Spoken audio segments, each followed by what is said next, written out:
नमस्कार। सामाजिक विज्ञान कक्षा 10 विषय भूगोल खंड ख मृदा संसाधन। पहला वस्तुनिष्ठ प्रश्न का पहला सवाल, बृहद क्षेत्र में जल की उपस्थिति के कारण पृथ्वी को कहते हैं। 4 ऑप्शन दिया गया है, उजला ग्रह, नीला ग्रह, लाल ग्रह, हरा ग्रह। तो सही जवाब नीला ग्रह। चलते हैं प्रश्न 2 पर।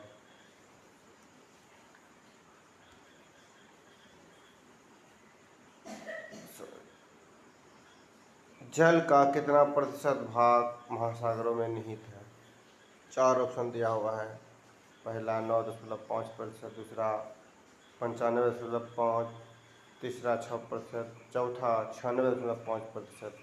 सही जवाब ऑप्शन 4 96.5%। चलते हैं प्रश्न संख्या 3 पर। देश के बांधों को भारत का मंदिर किसने कहा? तो इसमें किसने देश के बांधों को किसने भारत का मंदिर कहा? तो 4 ऑप्शन दिया हुआ है। पहला महात्मा गांधी, दूसरा डॉक्टर राजेंद्र प्रसाद, तीसरा पंडित नेहरू, चौथा स्वामी विवेकानंद। तो सही जवाब ऑप्शन 3 पंडित नेहरू या पंडित जवाहरलाल नेहरू। चलते हैं प्रश्न 4 पर। प्राणियों के शरीर में कितना प्रतिशत जल की मात्रा निहित होती है? 4 ऑप्शन दिया हुआ है। पहला 55%, दूसरा 60%, तीसरा 65%, चौथा 70%। तो सही जवाब ऑप्शन 3 65%। चलते हैं प्रश्न 5 पर।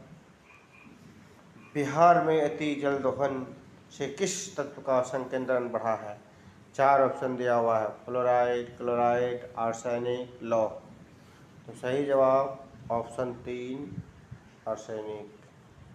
चलते हैं प्रश्न 6 पर। सरदार सरोवर बांध किस नदी पर बनाया गया है?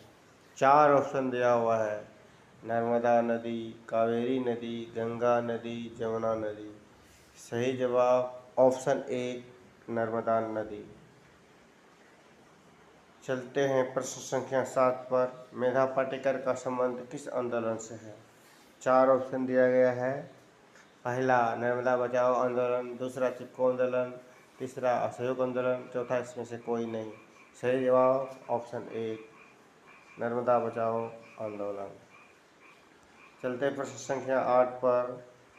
विश्व में सबसे अधिक वर्षा कहाँ होती है? 4 ऑप्शन दिया हुआ है, किशनगंज, मार्कंडा, चेरापूंजी। इनमें से कोई नहीं। तो सही जवाब ऑप्शन 2 मार्कंडा, जो मेघालय राज्य में है। चलते हैं प्रश्न संख्या 9 पर। बिहार की सबसे प्राचीन नदी घाटी परियोजना क्या है? 4 ऑप्शन दिया हुआ है। पहला सोन परियोजना, दूसरा गंडक परियोजना, तीसरा कोसी परियोजना, चौथा पुनपुन परियोजना। सही जवाब ऑप्शन 1 सोन परियोजना। चलते हैं प्रश्न संख्या 10, लास्ट प्रश्न है। सन 1987 ईस्वी के बाद पुनः संशोधित राष्ट्रीय जल नीति कब प्रस्तुत किया गया? 4 ऑप्शन दिया हुआ है, 2000 ईस्वी, 2 में 2002 ईस्वी, 3 में 2011 ईस्वी, चौथा 2005 ईस्वी। सही जवाब ऑप्शन 2 2002। धन्यवाद। ये 10 वस्तुनिष्ठ प्रश्न जो आगामी मैट्रिक परीक्षा की दृष्टि से काफ़ी उपयोगी। धन्यवाद।